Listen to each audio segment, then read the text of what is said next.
A more detailed discussion of radiation and the NASA claims that the astronauts did not suffer any harmful doses of radiation have been firmly repudiated by our skeptic Jera White.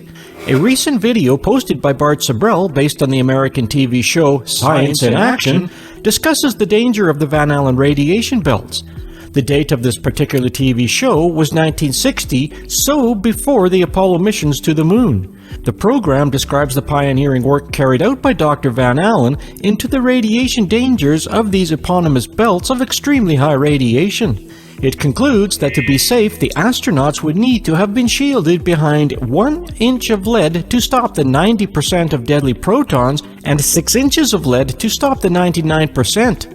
Contrast this with the Apollo missions with a spacecraft of only 3 millimeters thickness of aluminum and the astronauts dressed in 16 layers of flimsy material. This disagrees with what Curious Droid has previously said. Apollo 13. Now, before we leave all that radiation business and the extreme temperatures of the moon, I would just like to point out a few words about Apollo 13. This was the Apollo mission that almost ended in tragedy when an oxygen tank exploded on the journey to the moon. Apollo 13 was launched on 11 April 1970 at Central Standard Time CST 1313 and suffered an explosion on 13th April. Our skeptics see this as an unlikely coincidental gathering of the number 13. Just let me remind you of the plot line. 2 days on the way to the moon, an oxygen tank explodes. We know not why, but it did, and leaves the astronauts with no electricity from the fuel cells.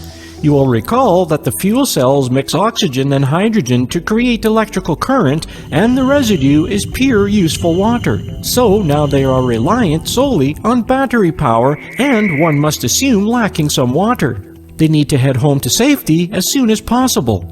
They have a decision to make: turn the spacecraft around and head directly for home, or carry on, slingshot around the moon, and then head home. To avoid firing the engine, as they are not sure of the damage at this stage, they opt for the slingshot. Oh, and I almost forgot to add that special touch to the plot. One of the astronauts contracted German measles at the last minute. He remained on Earth, but proved invaluable in the dramatic rescue. Gripping stuff, the skeptics say. You couldn't make this stuff up, or could you?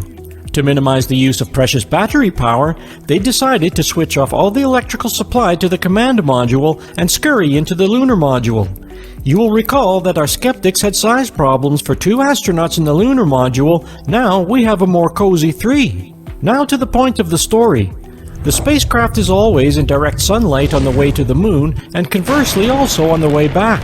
NASA state, and so do some of the astronauts, that without some form of cooling, the temperature inside the spacecraft would rise from a comfy climate-controlled 21°C to a whopping 250°C, and now they have no electricity for the climate control system. So the last thing you would expect to happen is that they almost freeze to death. That is according to the movie and the statement made by the Apollo 13 astronaut James Jim Lovell.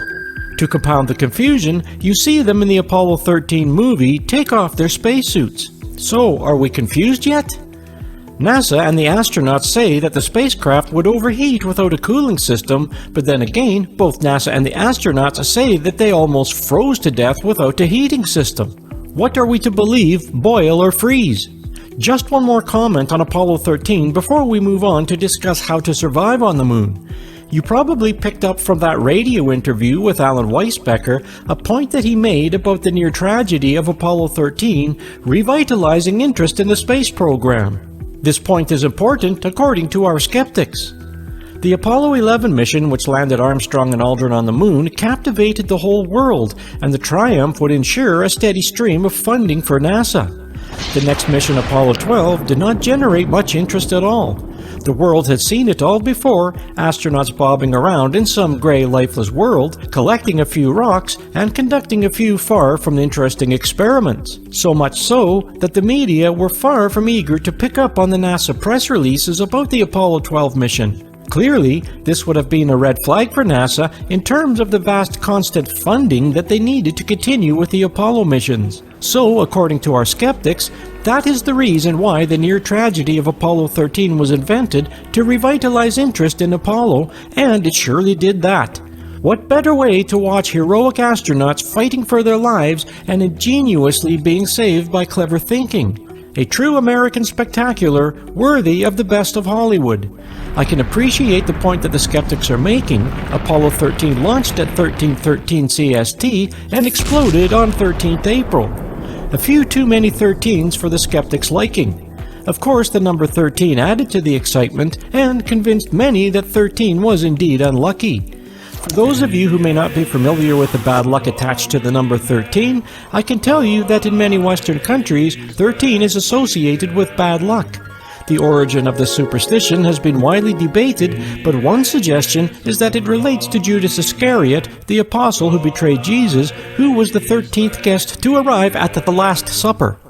The air that I breathe. We go to gain a little patch of ground that hath in it no profit but the name. William Shakespeare, Hamlet.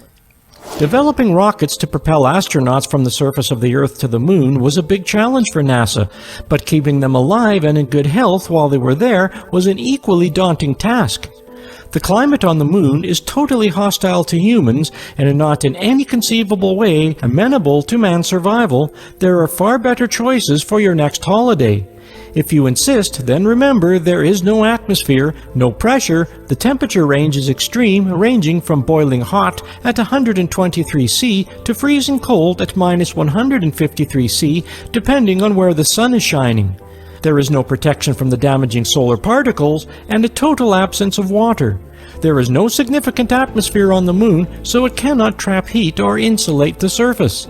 Despite this hostile climate, the believers are ardent that the astronauts were properly attired and did walk on the Moon and survive the experience. So let's examine the evidence.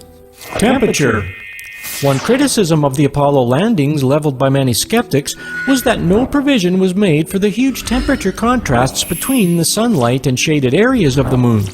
Some skeptics point out that with such extremely high and such extremely low temperatures, is it possible for man to survive on the Moon? They question an astronaut being able to survive the sudden plunge from 123 C to minus 153 C in an instant as they pass from the sunlight to the shade. Unfortunately, the believers contend that this is a total and unforgivable misunderstanding of what the situation is really like, as we shall see as we examine the facts. For man to survive on the Moon, then NASA needs to design a spacesuit capable of supporting the survival needs of the astronauts and strong enough to avoid any damage that could easily prove fatal. The spacesuit needed to cater for several aspects of life: oxygen to breathe, removal of harmful exhaled carbon dioxide, water to cool the internal climate, artificial pressure, electrical power, disposal of human waste, and all of this in the backpack small enough to satisfy Ryanair and light enough to be carried for up to 7 hours, and at the same time allowing for freedom of movement and reasonable dexterity. This was a considerable challenge in technological innovation. NASA designed these spacesuits to meet these hostile conditions as shown above. What is temperature and heat? Before we get started on our discussion of climate, let us first ensure that we all understand the difference between temperature and heat. I am sorry, but back to school for a few moments.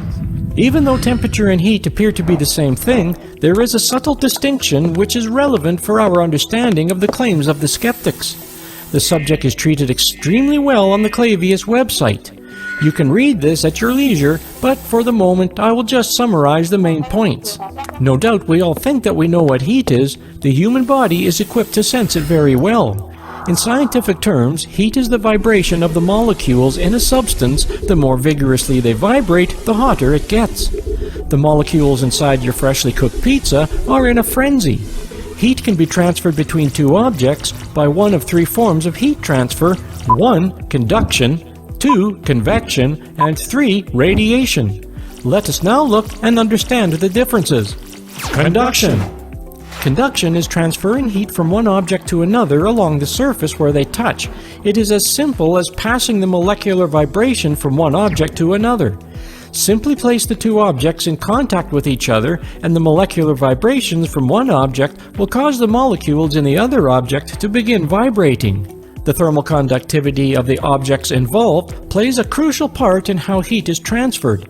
As a general rule, solids have the highest heat conductivity. Liquids have less conductivity because in most liquids, the molecules are far apart than in solids. Since the molecules are more spread out, vibration in one of them is less likely to spread to nearby molecules. Gases have the poorest thermal conductivity because their molecules are even more spread out. Happy so far? Pop an ice cube into your gin and tonic and ponder over it. You may have also noticed heat conduction when you first make a cup of tea, or in my case, a cup of coffee. When you first pour the water into your tea bag in your mug, the initial level of the liquid will slowly fall as the heat is transferred from the hot water to the mug, and the mug will expand and grow more voluminous. Convection. Convection is the process of heat transfer from one location to the next by movement of fluids, that is, gases and liquids. The moving fluids carry energy with it. The fluids flow from a high-temperature location to a low-temperature location. In essence, it is similar to conduction, but occurs when the medium is not as solid. Convection explains how an electrical heater placed on the floor of a cold room warms up the air in that room. Air present near the coils of the heater warm up. As that air warms up, it expands, becoming less dense, and now being lighter than the surrounding air, begins to rise. As the hot air rises, it displaces some of the cold air near the top of the room and pushes it out of the way. The cold air is heavier and moves towards the bottom of the room to replace the hot air that has risen. As the colder air approaches the heater at the bottom of the room, it becomes warmed by the heater and begins to rise. Convection currents are thus slowly formed. Air travels along these pathways, carrying energy with it from the heater throughout the room. Still feeling cold? Radiation. Radiation is the transfer of heat by means of electromagnetic waves. The word radiate means to send out or spread from a central location, whether it is light, sound, waves, rays, flower petals, wheel spokes, or pain. If something radiates, then it protrudes or spreads out towards from a region, or spreads outward from an origin. The transfer of heat by radiation involves the carrying of radiation as an origin to the space surrounding it. The energy is carried by electromagnetic waves and does not involve the movement or the interaction of matter. Thermal radiation can occur through matter or through a region of space that is void of matter, i.e. a vacuum. In fact, the heat received on Earth from the Sun is a result of electromagnetic waves traveling through the void of space between the Earth and the Sun, similarly for the Sun and the Moon. Temperature, heat, and the astronauts. We may say that the temperature was 22 C in London today, but by this we mean that the air temperature in the shade, not the temperature of the ground or any other object in the same environment. The temperature of various surfaces in London might have been as high as 40 C, for example, the metal surface of a car. The important consideration here is that there is no air on the Moon, so our conventional view of air temperature has absolutely no meaning. The temperature of the lunar surface material may be 123 C in full sunlight, but it's not the temperature of any object sitting on the Moon. Objects will be heated to that temperature only if they absorb the same amount of sunlight as lunar surface material and also radiate it at the same rate. More reflective objects absorb less light and will therefore be heated less, but less reflective objects may well be heated to that high temperature. Just as on Earth, the temperatures at morning and evening on the Moon's surface are lower than at noon. This is because the Sun initially strikes the surface at a more acute angle as it rises, and therefore is not as intense.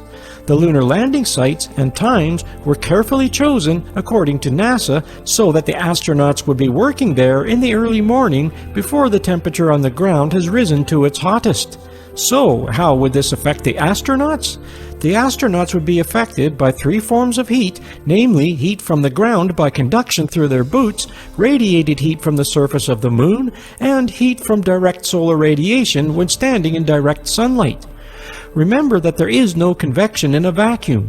The surface on which they are standing was likely to be very hot, maybe as high as 123 C at equilibrium in bright sunlight. The important thing to remember is that they are in a virtual vacuum, so there is no air to warm them up or cool them down. A quick word about what we mean by equilibrium. In thermodynamics, equilibrium is the point at which the heat absorption and the heat dissipation are in a balanced state. As the relative position of the Sun moves and a new area of the Moon is cast into shadow, say behind a mountain, then the temperatures will not suddenly fall to 153 C. That part of the moon's surface that has moved into shadow will take a considerable time to radiate the trapped heat. Similarly, when a shadow area moves into sunlight, it will take time for the surface to be heated up from the sun's radiation. There will be no sudden changes of temperature, as many skeptics have intimated. I hope that we have cleared this up. To cater to the extremely hot lunar surface, NASA have stated that the astronauts' boots and boot covers were carefully insulated. The spacecraft itself was made of a very reflective material to minimize the energy received from the solar and ground radiation. NASA states that it reflected 90% of the sun's radiation. The believers would say that it is entirely possible for the astronauts to survive on the moon, and the proof is that they did survive and returned home to tell the tale. The Lunar Lander. The Lunar Lander LM was the only refuge for the astronauts while on the moon. Therefore, it was important that the heat absorbed by the Lunar Lander was kept to a minimum. NASA were clearly aware of the heat problems that the Lunar Lander would experience. NASA released the following. To protect the LM astronauts and equipment from the temperature extremes, active and passive thermal control is used. Active thermal control is provided by the Environmental Control Subsystem. Passive thermal control isolates the vehicle interior structure and equipment in its internal environment to sustain acceptable temperature limits throughout the lunar mission. The entire ascent stage structure is closely within the thermal blanket and a micrometeoroid shield. Glass fiber sheets are hand crinkled before blanket fabrication.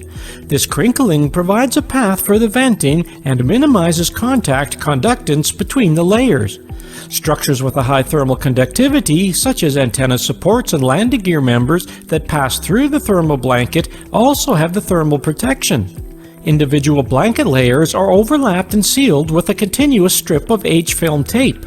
To join the multi-layered sections, the blanket edges are secured with grommet-type fasteners, and then the seam is folded and sealed within a continuous strip of tape. Mylar sheets are used predominantly in those areas where temperatures do not exceed 300 degrees Fahrenheit or 149 degrees centigrade. In areas where higher temperatures are sustained, additional layers of H-film are added to the mylar sheets. H-film can withstand a temperature of up to 1000 degrees Fahrenheit, but because it is a heavier material, it is used only where absolutely necessary. Certain areas of the ascent stage are subjected to temperatures as high as 1800 degrees Fahrenheit or 982 degrees centigrade due to rocket plume impingement. These areas are thermally controlled by a sandwich material of thin nickel foil, 0.005 inches thick, interleaved with Inconel wire and Inconel sheet. Finally, the high reflective surfaces of the shades provided for the front and docking windows reduce heat absorption.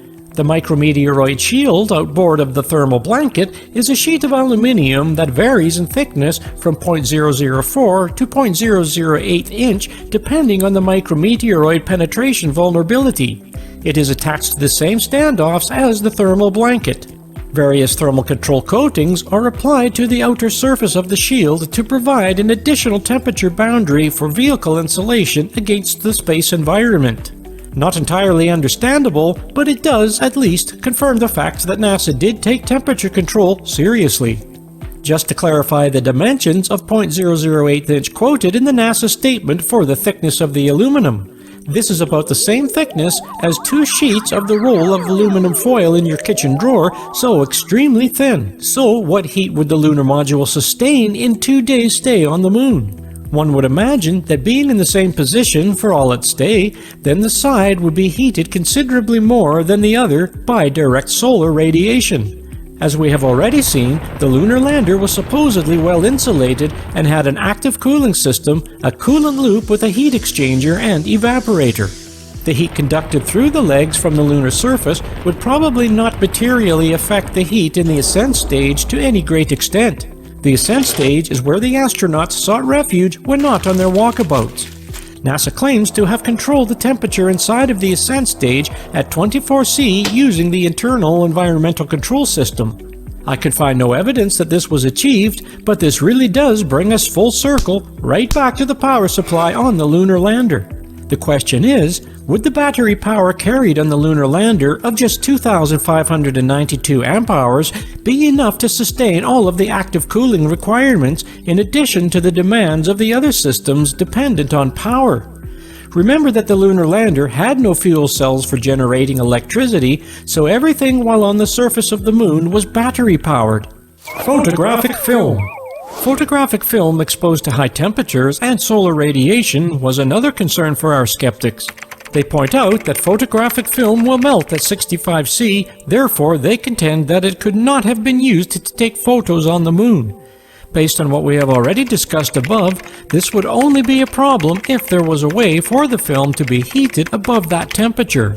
Since the film wasn't in direct sunlight, it would only have been heated by conduction from the camera body, which had a purposefully designed reflective coating.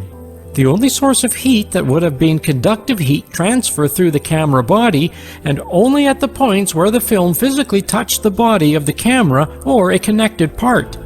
Remember, we are in a vacuum, so there is no hot air. Rolled up on its spool inside of the magazine, it was relatively safe from the conductive heat. Hasselblad gave the lunar surface cameras a shiny polished metal finish to reduce the amount of light they would absorb. NASA produced a paper on the likely effects of radiation on photographic film. One skeptic, Dr. David Groves, has argued that the extreme heat of the lunar environment would alter the colors in the film used to take the Apollo photographs. However, the believers vociferously contend that Dr. Groves' study is seriously flawed and totally unscientific. I offer you their arguments below. Firstly, Dr. Groves assumes that when NASA says the lunar surface temperature at the Apollo landing sites at the times they landed varied from 123°C in the sun to 153°C in the shade, this means that the Hasselblad cameras and the film inside the camera also reached these temperatures. Note that Dr. Groves assumed different temperatures than those quoted by NASA, but the precise temperatures are not so relevant. All we can say is that it was either very hot or very cold. In fact, the temperatures on the lunar surface, i.e. rocks and dust, as quoted by NASA, has nothing to do with the equilibrium temperatures reached by the other objects exposed to sunlight in the lunar environment. Since the film magazine was covered with polished aluminum, it would have absorbed very little radiant energy from the sun.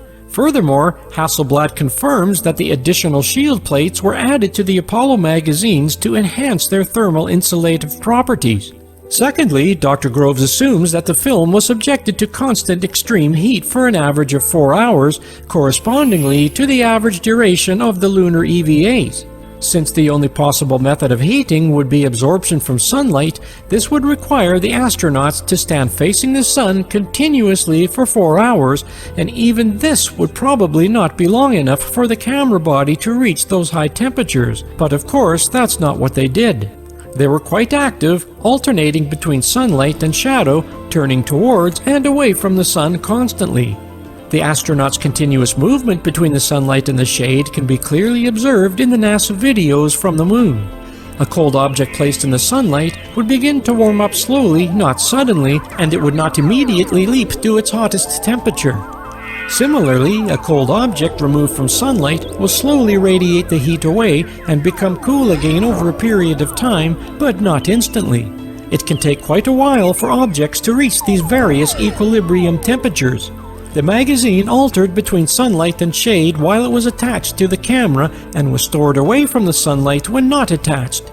It is highly unlikely that the magazine ever reached either extreme of its temperature band, which is not 82°C to -108°C range quoted by Dr. Groves.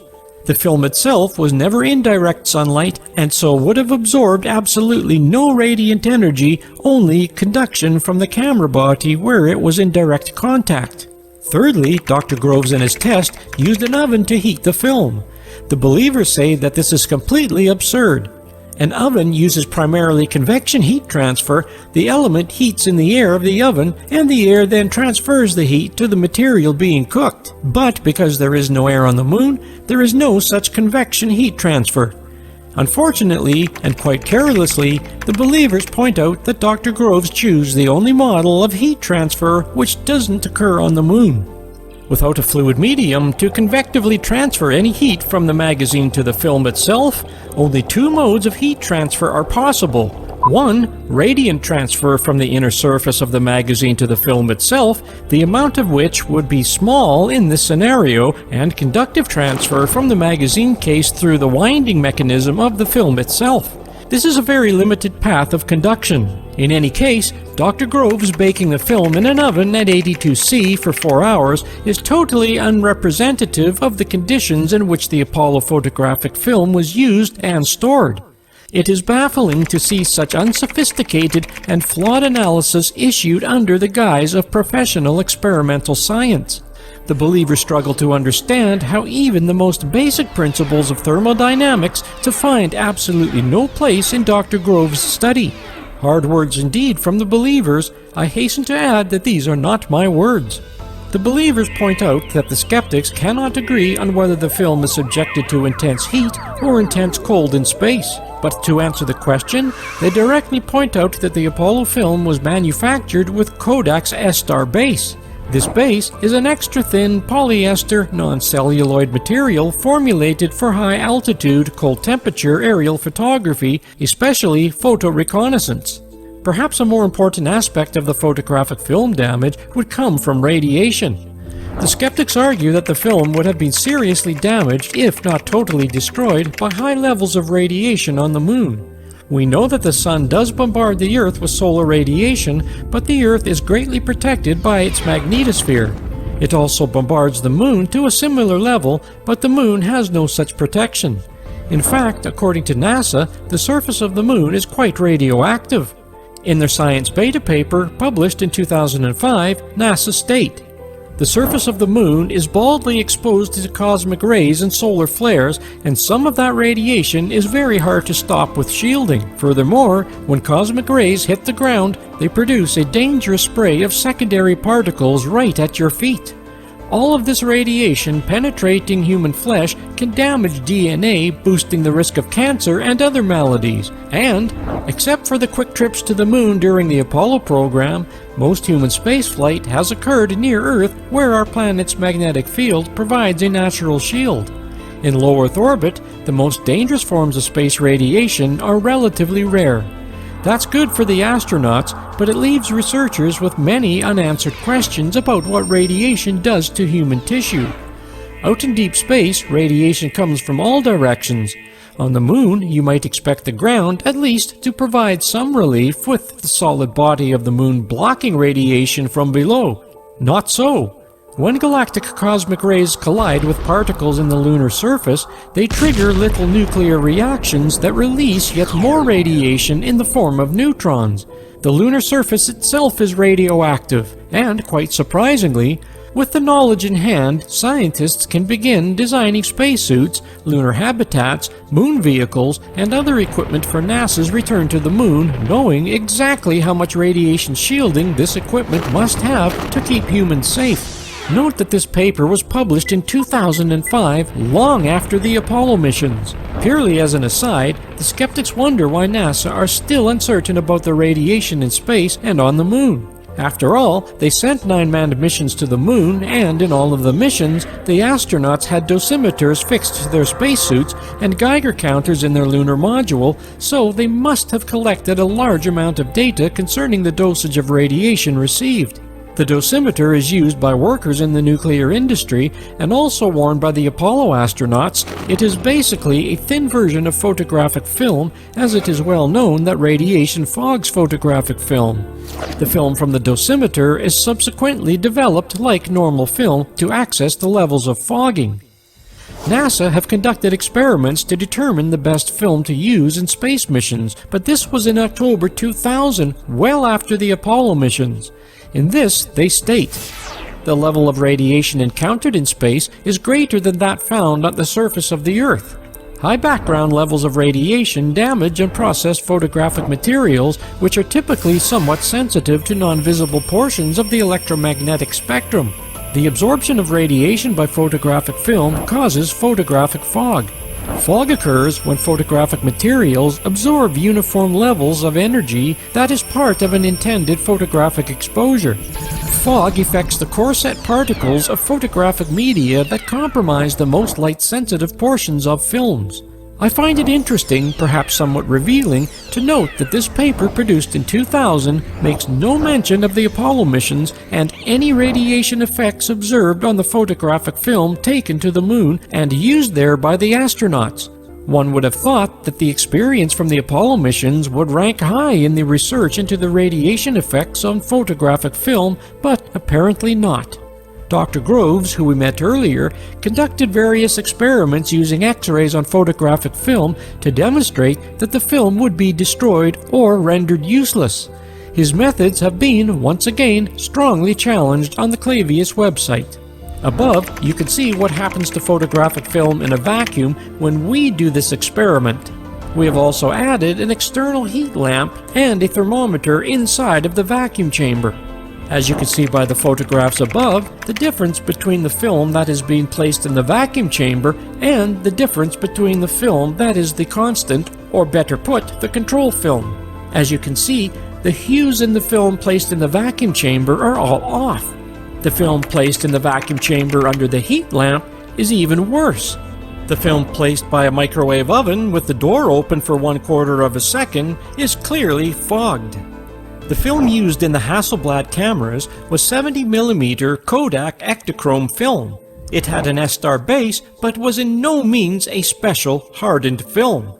We will be discussing the film in more detail, as well as the spacesuits in the next portion of this video. If you wish to read the entire article of our experiment, then please visit www.owlus.com.